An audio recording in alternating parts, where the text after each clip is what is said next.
जी हाँ दोस्तों, आज हम ऐसे पराक्रमी राजा की सौर गाथा लेकर आए हैं जिसे आप सुनकर सोचने पर मजबूर हो जाएंगे, जिसने विरोधी राजाओं को रणभूमि में धूल चटा दी।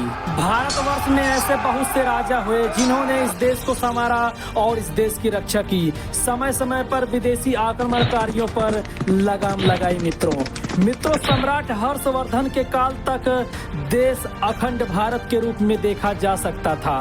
सम्राट हर्षवर्धन के बाद भारत कई प्रांतों, सीमाओं और खंडों में बट गया था। नए नए राजवंशों का उदय हुआ और कई नई नई जातियां भी वजूद में आई थी, जिन्होंने अपना अपना वर्चस्व कायम रखा। मित्रों, उसी क्रम में समय के काल चक्र ने अपनी दिशा फिर बदली और उत्तर भारत में भारसियों की एक राजवंश राजपासियों ने अपनी सत्ता स्थापित की, जिनका अवधि की 1 शताब्दियों तक एक छत्र राज चला, जिनका समय काल 10वीं शताब्दी से 13वीं शताब्दी तक देखा गया। मित्रों, इस काल खंड में राजपासी राजा कंस, महाराजा सुहेल देव पासी और 12वीं सदी के राजा बिजली पासी, जिनको 12 किलों के सरताज के नाम से जाना जाता था। मित्रों, आज इस वीडियो में महाराजा बिजली पासी की सौर गाथा के बारे में जानेंगे। मित्रों, जिन्होंने अवध क्षेत्र के उत्तर भारत में एक छत्र पासी साम्राज्य की पताका को बुलंद रखा, जिनका मुकाबला कन्नौज के राजा जयचंद के सेनापति आल्हा और उदल से हुआ था।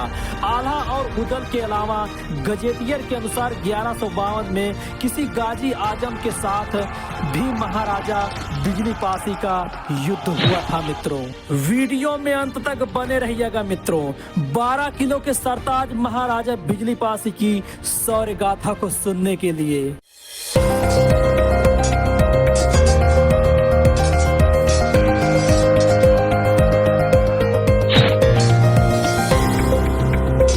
मित्रों, महाराजा बिजली पासी का समय कालखंड 1148 से 1184 के आसपास माना जाता है। महाराजा बिजली पासी के पिता नथावन देव नथावनगढ़ के महाराजा थे। माता बिजना बिजनौरगढ़ की महारानी थी।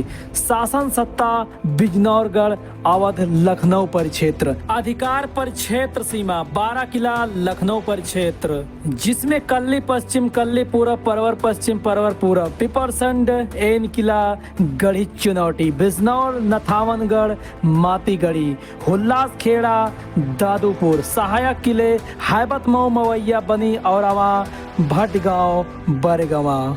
मित्रों, 1184 का यह वह दौर था जब बाहरी आक्रमणकारी भारत में लगातार आक्रमण कर रहे थे, जिसमें पासी योद्धाओं की डिमांड लगातार बढ़ रही थी। आपको बता दें मित्रों, राजपासियों की तीरों की डिमांड हर एक युद्ध में बढ़ रही थी और तीरंदाजों की डिमांड पूरे भारत में थी, जिसकी तुष्टि डॉक्टर योगेश प्रवीण अपनी पुस्तक में करते हैं, जो विशेष रूप से लखनऊ क्षेत्र के एक भारतीय लेखक और विशेषज्ञ थे। मित्रों, जैसे हर एक आविष्कार का आविष्कारक होता है, उसी तरह तीरों की युद्ध कलाओं में पासी योद्धाओं को महारत हासिल थी और तलवारबाजी में भी निपुण थे, क्योंकि पासी बेखौफ लड़ाके थे। आपको बता दें मित्रों, गुजरात तक पासी योद्धाओं ने अपना लोहा मनवाया था।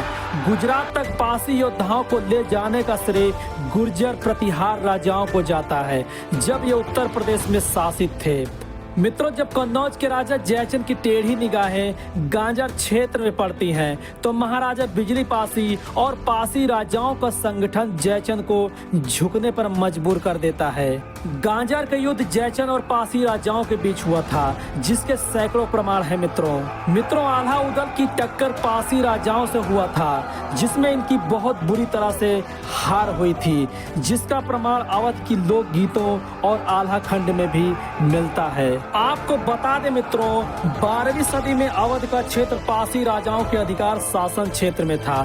कन्नौज के लिए भारत के अलावा विदेशी भी कब्जा के लिए होड़ में लगे थे और कन्नौज पर गंगा पार करके कब्जा करना इतना आसान नहीं था और किसी विदेशी आक्रमणकारी की हिम्मत भी नहीं होती थी, क्योंकि यहाँ पर अपनी अड़ियल स्वभाव में रहने वाले पासी राजाओं का शासन था, जो अपने आजाद प्रवृत्ति के लिए जाने जाते थे और अवध का सबसे बड़ा भाग कन्नौज था, जिस पर जयचंद की टेढ़ी निगाहें टिकी थी, क्योंकि यहाँ की जमीनें बेहद उपजाऊ होती थी, जिससे किसी भी राज्य की आर्थिक व्यवस्था सुदृढ़ तरीके से चल सकती थी।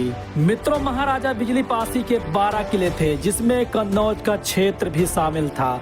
महाराजा बिजली पासी बहुत धनाढ्य राजा थे, जिनकी प्रजा बहुत खुशहाल हुआ करती थी।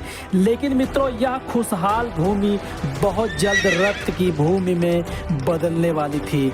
किसी को नहीं पता था कि यह भूमि रणभूमि बन जाएगी और इतिहास में लौह गांजर के नाम से इतिहास के पन्नों में तब्दील हो जाएगी। मित्रों 12 वर्षों तक जयचंद कन्नौज के क्षेत्र को पाने के लिए बहुत संघर्ष किया था, परंतु पासी राजाओं से इस क्षेत्र को जीत नहीं पाया। मित्रों, यहाँ तक कहा जाता है कि जयचंद अपने बेटे को भी युद्ध के लिए भेजा था, परंतु पासियों की टुकड़ी सेना ने बहुत बुरी तरह से घायल कर दिया था और वह भी अपनी जान बचाकर युद्ध क्षेत्र से अपने राज्य की ओर भागा था और गंगा पार तक पासी राजाओं ने दौड़ा लिया था और वह गंगा पार करने में सफल हो गया था। मित्रों, इस भारी पराजय से जयचंद काफी तिलमिला उठा था और महाराजा बिजली पासी और उनके पासी राजाओं के संघ को जड़ से मिटाना चाहता था। मित्रों, आपको बता दें, महोबा से निष्कासित आल्हा और उदल को भारी संपदा देकर जयचंद अपनी तरफ मिला लेता है। परिणाम स्वरूप महाराजा बिजली पासी और संयुक्त गांजर क्षेत्र पर आक्रमण करने की रणनीति बनाता है और गांजर युद्ध अभियान छेड़ देता है। यह युद्ध गांजर युद्ध के नाम से जाना गया। मित्रों यह गांजर क्षेत्र आधुनिक समय में लखनऊ में गजरिया फार्म के नाम से जाना जाता है। मित्रों, आपको बता दें, अंग्रेजी इतिहासकारों के अनुसार गांजर का युद्ध कर न देने के लिए हुआ था। मित्रों, आल्हा और उदल जयचंद के आदेशानुसार कन्नौज से अवध की ओर हजारों सैनिकों के साथ चल पड़ते हैं। मित्रों, अवध के पासी गुप्तचरों के द्वारा आक्रमण की सूचना अवध तक पहुंचा दी जाती है। पासी गुप्तचरों के द्वारा घोड़े पर सवार होकर महाराजा बिजली पासी तक पहुंचाते हैं और इस आक्रमण की खबर सभी पासी संघ राजाओं को दिया जाता है। सारी सेना सतर्क की जाती है और महाराजा बिजली पासी के सभी 12 किलों पर सैनिक घात लगाकर पूर्ण तैयारी में बैठ जाते हैं। मित्रों, कहा जाता है कि आल्हा उदल भारी भरकम सेना लेकर सबसे पहले गोमती तट के किनारे लाखन कोट पर उपस्थित ऊंचे टीले पर स्थित पहला पड़ाव डालते हैं। कहते हैं उस समय वह टीला वीरान होता था, लेकिन आल्हा उदल को इस बात का अंदाजा भी नहीं था कि वह ऊंचा टीला वह गुप्त सुरंगों से भरा हुआ था और जो बड़ी सरलता से वीर पासी सैनिक वहां घुसकर इन पर हमला करना शुरू कर देते हैं। छापा मार युद्ध पद्धति से तंग आकर आल्हा उदल अपना सैनिक पड़ाव हटाकर पहाड़ पर टिकुरिया पर लगाते हैं और फिर वहीं से युद्ध का संचालन होता है। आल्हा उदल की सारी खबरें बिजली पासी को मिलती रहीं। ककोरी में आए उस समय सातन पासी भी युद्ध में मौजूद थे। मित्रों, सभी राजा एक साथ संघ बनाकर खुली चुनौती दी, फिर मिलकर तैयार हो गए युद्ध के लिए। फिर भयानक युद्ध गांजर में प्रारंभ हो गया। मित्रों बहुत जल्द महाराजा बिजली पासी और आल्हा उदल के बीच युद्ध की लकीरें खिंच गईं और युद्ध के मैदान सजने लगे थे और दोनों खेमों की सेनाएं डटने लगी। सूरज निकलने के तुरंत पहले पहर से ही युद्ध का शंखनाद होता है और तीनों पहर तक युद्ध चला। मित्रों युद्ध के मैदान में महाराजा बिजली पासी की बिजली की तरह चमकती तलवार दुश्मनों के परखच्चे उड़ा रही थी। मित्रों, युद्ध मैदान में राजा बिजली पासी की तलवार देख सैनिकों में भगदड़ मच जाती है और गांजर युद्ध का यह मैदान रक्त से लाल हो जाता है। कुछ समय के लिए युद्ध विराम होता है, लेकिन बहुत जल्द छल कपट में माहिर आल्हा और उदल ने महाराजा बिजली पासी को और उनकी सेनाओं को खत्म करने की एक नई तरकीब निकालते हैं। मित्रों, आपको बता दें, आल्हा और उदल ने कई पासी राजाओं को धोखे से मरवाया। जैसे छितियापुर के राजा छीता पासी को आल्हा और उदल खुद सैनिक भेष धारण करके रात्रि में किले में प्रवेश कर उन पर हमला करते हैं और उनका सर काट ले जाते हैं। इसका प्रमाण आज भी छितियापुर के लोग अपने छंदों में गाते हैं। मित्रों, ब्रिटिश गजेटियर इस बात की पुष्टि करता है कि लगातार हुए राजपूती और मुसलमानी आक्रमण से पारसियों का साम्राज्य धराशायी हुआ और ब्रिटिश गजेटियर इस बात की भी पुष्टि करता है कि राजपूत कभी भी पूरी तरह से पारसी राजाओं से जीत नहीं पाए। पारसियों को सिर्फ मुसलमानों द्वारा ही बस में किया गया था। मित्रों, इस महाविकट युद्ध में महाराजा बिजली पासी ने जमकर युद्ध किया। इनके घनघोर युद्धों से तंग आकर जयचंद का बेटा लाखन भाग खड़ा हुआ। इस विकट युद्ध में तलवार भांजते भांजते युद्ध के मैदान में महाराजा बिजली पासी दुश्मनों के खेमे में बहुत अंदर तक चले गए और आल्हा उदल के बनाए हुए चक्रव्यूह में फंस गए और इस महायुद्ध में महाराजा बिजली पासी वीर गति को प्राप्त हो गए। मित्रों, महाराजा बिजली पासी की वीर गति की खबर से सेनाओं में शोक की लहर दौड़ गई। इस दुखद घटना के बाद युद्ध की सारी जिम्मेदारी सहयोगी राजाओं पर आ गई, जिसमें से राजा सातन पासी जो युद्ध में कुशल और रणनीतिकार योद्धा माने जाते थे। महाराजा बिजली पासी का मौत का बदला लेने के लिए पासी वीरों ने एक बार कसकर हुंकार भरी। राजा देवमाती पासी ने आल्हा उदल को घेरने के लिए उत्तर की ओर से सैनिक छावनी बनाई। इस युद्ध की सारी जिम्मेदारी राजा सातन पासी पर आ गई। महाराजा सातन पासी और आल्हा उदल के बीच जमकर युद्ध होता है।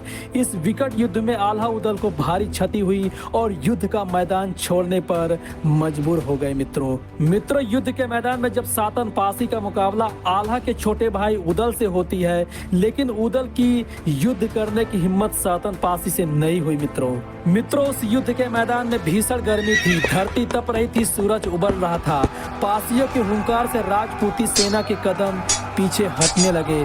महाराजा बिजली पासी के मौत का बदला लेने के लिए सारे राजा व सरदार अंतिम युद्ध में सारी ताकत झोंक देते हैं। चारों तरफ से पासी वीरों ने, पासी घुड़सवारों ने और पासी तीरों की बौछार से जयचंद की कन्नौजी सेना पीछे हटने को मजबूर हो जाती है। मित्रों, और जब आल्हा का सामना महाराजा सातन पासी से होता है तो सातन पासी के विकट प्रहारों से आल्हा अधमरे हो गए थे। मित्रों, आल्हा की ही लीला तो यही समाप्त हो जाती, लेकिन अगला प्रहार होते ही पीछे से आल्हा का सहयोगी इंदल घोड़े पर सवार होकर आता है और राजा सातन को टक्कर मार देता है और जब तक राजपूती सेना आल्हा को घेरे में ले लेती है और आल्हा को सुरक्षित निकाल ले जाती है। आल्हा खंड इस बात की पुष्टि करता है कि राजा सातन पासी का मुकाबला आल्हा से जब हुआ था तो आल्हा इस युद्ध में बुरी तरह से हारे थे और आल्हा के सहयोगी इंदल ने आल्हा की जान बचाई थी। लेकिन जब यह युद्ध हुआ था, पासी राजाओं की कूटनीति और युद्ध नीति के आगे आल्हा उदल धराशायी हुए। उनकी सेना में भगदड़ मच गई। आल्हा उदल की सेना भागने लगी, लेकिन इस युद्ध में आल्हा उदल के साले जोगा और भोगा भाग नहीं सके और पासी वीरों के चक्रव्यूह में फंस गए। मित्रों, इस युद्ध में राजा सातन पासी ने इन दोनों को मौत के घाट उतार दिया था और यह राजा बिजली पासी का बदला था। मित्रों, इस युद्ध में आल्हा और उदल बचकर तो जरूर निकल गए, लेकिन पासी वीरों की तलवारों की धार देखकर फिर कभी वापस लौट कर नहीं आए और फिर गांजर का युद्ध समाप्त हो जाता है और अवध स्वतंत्र हो जाता है। महाराजा बिजली पासी सातन पासी घनिष्ठ मित्र थे। दोनों एक दूसरे के दुख और सुख में शामिल होते थे। मित्रों, यह गांजर क्षेत्र आधुनिक चक गंजरिया के नाम से जाना जाता है, जो लखनऊ क्षेत्र में स्थित है और इतिहास में इसे लौह गांजर के नाम से प्रसिद्धि मिली थी। मित्रों, कहा जाता है कि गांजर क्षेत्र में महीनों युद्ध होते थे, जिसके कारण गांजर क्षेत्र की भूमि रक्त से सींच जाती थी। इसीलिए इस क्षेत्र को लौह गांजर के नाम से जाना गया। मित्रों, इस तरह के दबे और अनसुने इतिहासों को सुनने के लिए हमारे चैनल को सब्सक्राइब अवश्य कर लीजिएगा, जिससे प्रत्येक वीडियो का नोटिफिकेशन आप तक पहुंच सके। मित्रों।